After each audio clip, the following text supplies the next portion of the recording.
बिस्मिल्लाहिर्रहमानिर्रहीम। अस्सलाम वालेकुम dear student. Solution and colloids का हमारे पास आज 5th लेक्चर जो है वो तैयार किया जा रहा है। 5th लेक्चर्स के अंदर जो है हम कंसंट्रेशन यूनिट्स के हवाले से ही स्टडी करेंगे और इसमें हम मोल फ्रैक्शन और हमारे पास दूसरे कुछ यूनिट्स पार्ट्स पर मिलियन, पार्ट्स पर बिलियन और पार्ट्स पर ट्रिलियंस को हम समझने की कोशिश करेंगे। और मोल फ्रैक्शंस के हम न्यूमेरिकल्स भी सॉल्व करेंगे और एक न्यूमेरिकल आपको भी दिया जाएगा ताकि आप उसको सॉल्व करें और सॉल्व करने के बाद आप उसके आंसर को शेयर करें ताकि मालूम हो सके कि आप उसमें कोई चीज़ समझे या नहीं समझे। अगर कोई चीज़ ना समझे तो आप उसको पूछ भी सकते हैं। तो मोल फ्रैक्शन से हम स्टार्ट करते हैं कि मोल फ्रैक्शन हम इसको कहते हैं। लफ्ज़ अगर आप इस मोल फ्रैक्शन में देखें तो इसमें जो मोल का वर्ड यूज़ हो रहा है इसका मतलब है कि यहाँ पर हम मोल के बारे में स्टडी करेंगे।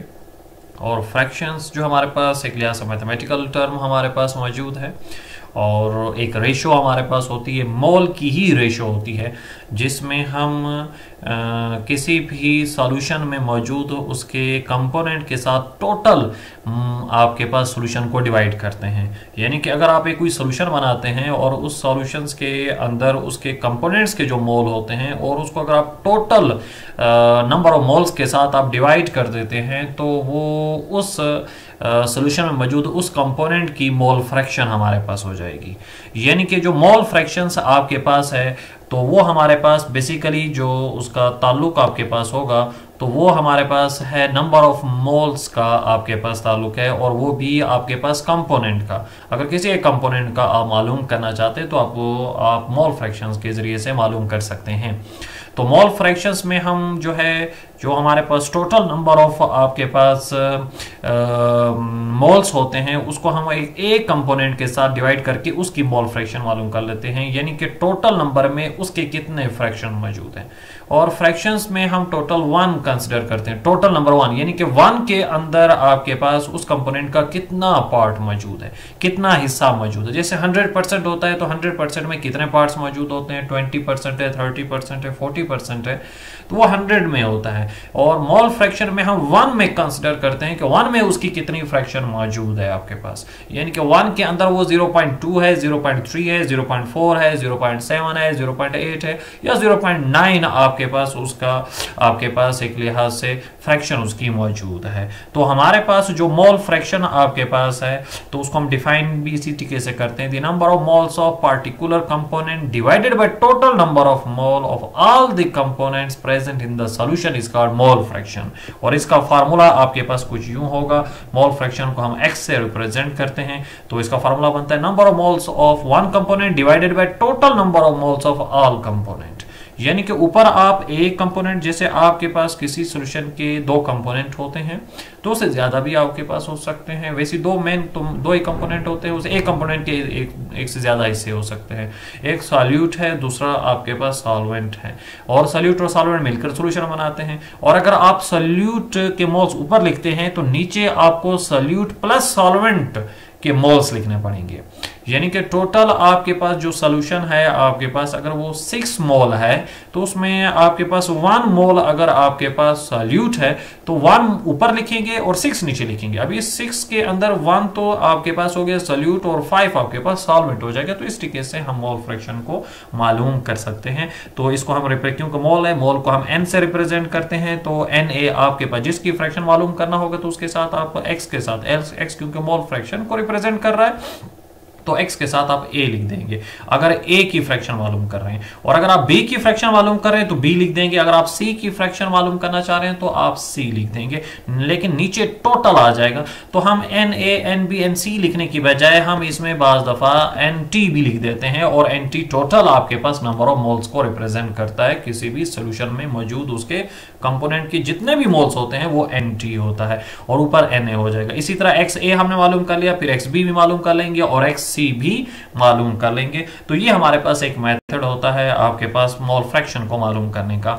तो मोल फ्रैक्शन में टोटल रिजल्ट जो आता है जितने भी फ्रैक्शन, जैसे यहां पर अभी आपके पास 3 कंपोनेंट शो हो रहे हैं, तो तीनों कंपोनेंट की वैल्यू अगर आप फाइंड आउट कर लेते हैं तो तीनों की जो वैल्यू आपके पास आएगी वो आपके पास 1 आएगी, तीनों की वैल्यू को अगर सम करें। लेकिन किसी भी एक कंपोनेंट का आंसर कभी भी 1 से ज्यादा नहीं होगा, आपके पास ऑलवेज लेस देन 1, हमेशा 1 से कम होगा एक आंसर। मतलब XA का आंसर भी 1 से कम होगा, XB का आंसर भी 1 से कम होगा, XC का आंसर भी 1 से कम होगा। लेकिन तीनों कंपोनेंट को अगर आप जमा कर देते हैं तो तब आपके पास उसका रिजल्ट इक्वल टू 1 हो जाता है, यानी कि XA plus XB plus XC equal to 1 हो जाएगा। तीनों फ्रैक्शन अगर आप फाइंड कर लेते हैं तो उसका रिजल्ट 1 के इक्वल आपके पास आना चाहिए, तो तब आपके पास आंसर आपका ठीक होगा।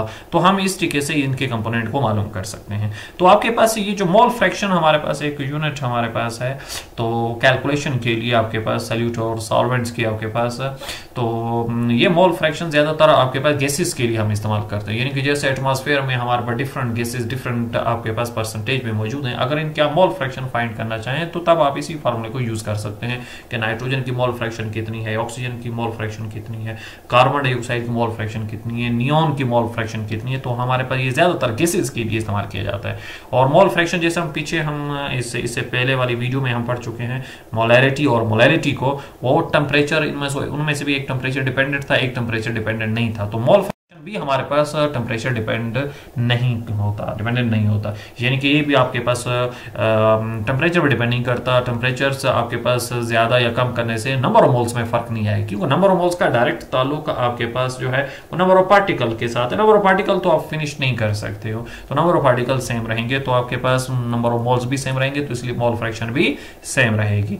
और इसके अलावा आपके पास, मैं इसको पहले बता चुका हूं कि मोल फ्रैक्शन जो है वो गैसेस के मिक्सचर्स के लिए ज्यादातर आपके पास यूज किया जाता है आपके पास जब उसको मालूम करना हो। तो ये हमारे पास आ जाता है मोल फ्रैक्शन। इसके बाद हम आते हैं इसकी एग्जांपल की तरफ। इसको हम एक न्यूमेरिकल इसका सॉल्व करते हैं और देखते हैं कि उसके न्यूमेरिकल्स में आपके पास किस तरीके से हम उसको सॉल्व कर सकते हैं।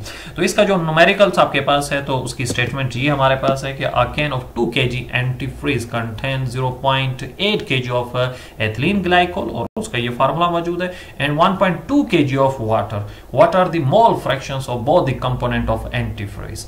एंटीफ्रीज आपके पास जो है कार्बोरेटर में इस्तेमाल किया जाता है, सर्दियों में गाड़ियों में डाला जाता है ताकि वाटर फ्रीज ना हो, और जब फ्रीज नहीं होगा तो आपके पास इजीली आपके पास वो उसमें इग्निशन का प्रोसेस हो सकेगा, इंजन रन करेगा।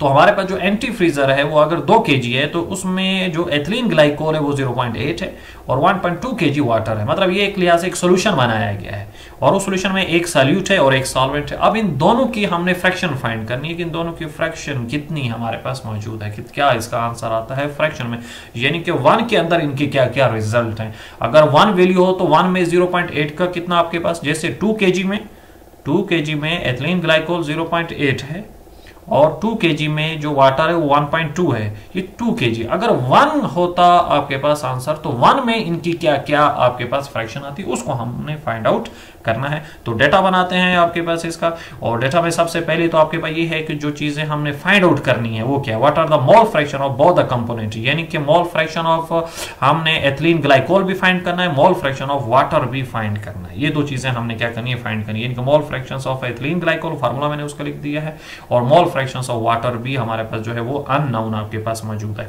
अब जो चीजें गिवन है तो उसी से हम आगे आपके पास फाइंड आउट करेंगे चीजें। तो जो गिवन आपके पास है वो क्या है, एक तो मास ऑफ एथिलीन ग्लाइकोल है जो कि 0.8 kg था, मैंने ग्राम में चेंज कर दिया क्योंकि हमारा जो ताल्लुक है वो मोल फ्रैक्शन के साथ है, और मोल जब भी आपके पास मोल की कैलकुलेशन होती है तो उसमें हम केजी को ग्राम में चेंज करते हैं, इसलिए 0.8 kg को मैंने ग्राम में चेंज कर दिया। किलो आपके पास 1000 वैल्यू होती है, प्रीफिक्स है, तो इस अगर आप 0.8 को 1000 से मल्टीप्लाई कर देंगे तो यानी कि 800 ग्राम आपके पास बन जाएगा। फिर इसी तरीके से हमारे पास जो है आपके पास इसका, क्योंकि हमने इसका मोल फाइंड करने हैं तो मोल फाइंड करने के लिए जरूरी है कि हमारे पास मोलर मास भी हो, तो हमने इसका मोलर मास भी फाइंड आउट कर लिया है। 2 कार्बन आपके पास है तो 2 कार्बन का आपके पास जो है वो 12 and 12 24 हो जाएगा, और हाइड्रोजन का 1 आप कंसिडर करते हैं तो 6 आपके पास होगा, 6 और 24 4 आपके पास 30 हो जाते हैं, ऑक्सीजन 116 है और 2 हमारे पास जो है वो 32 हो जाएगा, 32 और 30 जो है वो 62 ग्राम पर मोल आपके पास हो जाता है। तो ये इसका मोलर मास आ जाता है। इसी तरीके से हम वाटर का भी मोलर मास जो है वो फाइंड आउट कर लेते हैं। वाटर का मास भी 1.2 kg दिया हुआ है, 1.2 kg को मैंने ग्राम में चेंज करते हैं तो 1200 ग्राम हो चुका है। और मोलर मास ऑफ वाटर 18 ग्राम पर मोल होता है। आपके पास एक ऑक्सीजन 16 है, 2 हाइड्रोजन आपके पास है, तो 2 16 प्लस 2 18 आपके पास हो जाएगा। अभी मोल फ्रैक्शंस में अगर आप उसका फार्मूला देखें तो मोल फ्रैक्शन ये फार्मूला तो जो अभी हम पीछे भी देख चुके हैं। तो हमने अगर एक्स ए कंपोनेंट मालूम करना है तो उसमें हमने एक कंपोनेंट के आपके पास नंबर ऑफ मोल्स का पता होना चाहिए। तो हमारे पास यहाँ पर नंबर ऑफ मोल्स नहीं दिए हुए हैं, यहाँ पर मासेस दिए हुए हैं, अमाउंट दी हुई है। तो हम इसको मोल्स में कन्वर्ट करेंगे, पहला काम तो ये होगा। तो सबसे पहले हम मोल्स फाइंड आउट करते हैं कि आपके पास इनके मोल्स आपके पास किस तरीके से फाइंड किए जाएंगे। मोल का फार्मूला होता है हमारे पास इनके mass of solute divided by आपके पास जो है मोलर मास ऑफ आपके पास जो है सब्सटेंस या सॉल्यूट, या मास ऑफ आपके पास ग्लाइको हमारे पास एथिलीन ग्लाइकोल होगा, नीचे भी आपके पास मोलर मास ऑफ आपके पास एथिलीन ग्लाइकोल आपके पास हो जाएगा। तो इस तरीके से हम इसको फाइंड आउट करेंगे। तो पहला आपके पास है मास ऑफ आपके पास, जब हमने ethylene find moles of ethylene हमने फाइंड करना था, एथिलीन ग्लाइकोल फाइंड करना तो मास ऑफ एथिलीन ग्लाइकोल है और मोलर मास ऑफ एथिलीन, ये दोनों चीजें हमारे पास यहाँ पर मौजूद हैं, ब्लू में ही कलर में मौजूद है। तो हमारे पास इसका मास कितना है 0.8 kg है, तो 0.8 kg मींस 800 ग्राम, ऊपर 800 ग्राम लिख देंगे। मोलर मास आपके पास इसका 62 है तो डिवाइडेड बाय 62 लिख देंगे। और 800 को यानी कि 800 को 62 पे जब आप डिवाइड करोगे तो सामने इसका रिजल्ट आपके पास आ जाएगा। जो इसका आपके पास रिजल्ट बनता है तो वो बनता है 12.9 मोल्स। यानी कि हमारे पास जो है उस सोल्यूशन में बनाने के लिए 12.9 मोल जो है वो आपके पास एथिलीन ग्लाइकोल इस्तेमाल हो रहा है। तो इस तरीके से हमने एथिलीन ग्लाइकोल को फाइंड आउट कर लिया। नेक्स्ट हम फाइंड आउट करते हैं आपके पास वाटर को, तो उसका भी सेम टू सेम प्रोसेस होगा। तो मास ऑफ वाटर आपके पास 1200 था, मोलर मास 18, इसको डिवाइड किया तो 66.67 मोल्स हमारे पास बन जाते हैं।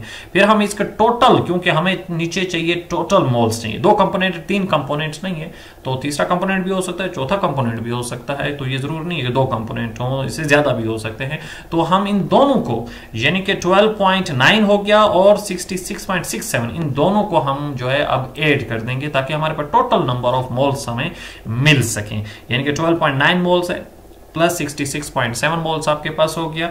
और इसी को जब हम आपके पास ऐड करते हैं तो हमारे पास जो टोटल रिजल्ट आता है वो 79.6 मोल बनता है। यानी कि टोटल नंबर ऑफ मोल्स है।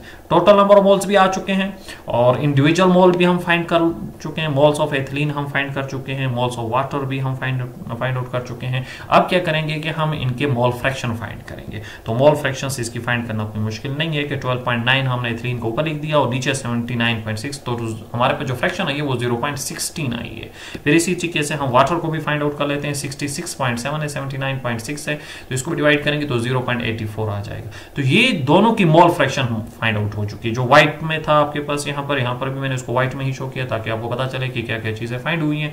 तो मोल फ्रैक्शन एथिलीन की 0.16 है और मोल फ्रैक्शन ऑफ वाटर 0.84 है। इन दोनों को अगर आप ऐड करते हैं तो टोटल रिजल्ट 1 के इक्वल आपके पास आ जाएगा।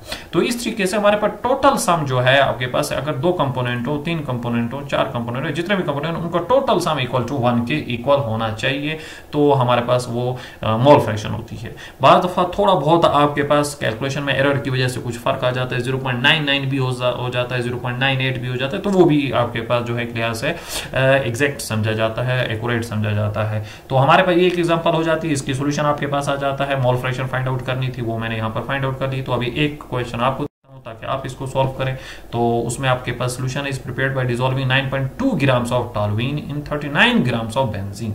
9.2 ग्राम टॉल्यूइन को बेंजीन में डिसॉल्व किया गया। दोनों के दोनों नॉन पोलर है, इसलिए नॉन पोलर एक दूसरे में डिसॉल्व हो जाते हैं और इसकी मोल फ्रैक्शन दोनों की फाइंड आउट करनी है। इसकी फाइंड आउट करें मोल फ्रैक्शन और मेरे साथ शेयर करें इसके आंसर को।